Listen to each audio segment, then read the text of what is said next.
去年6月修正的村里长事务补助费条例，是增加伫咧新正年间加发1.5个月予里长，就哪像是里长的年尾奖金同款。这内政部就表示，是按算伫咧今年1月17日拨钱，或者辛苦的村里长总算有年尾奖金通好领。甲里面开讲，以市里面之间的感情。台北市乌洲里的里长陈宏昌，里长已经做22年，至今是做第6届里长。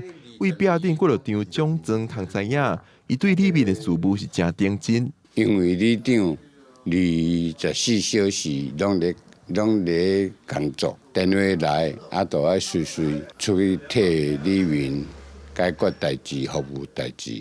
为联络感情、关怀时代、社区绿化，到协助政府的社福防灾政策，大细项事拢需要里长斗相共。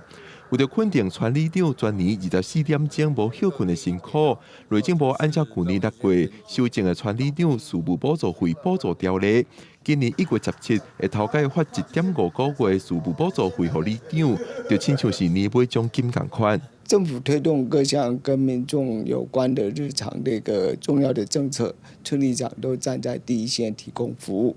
为了感谢村里长的一个辛劳，去年6月通过的村里长事务补助费的条例的修正，是规定说，春节期间加发1个半月的村里长事务补助费。虽然福利有较好，但是所接受的势头。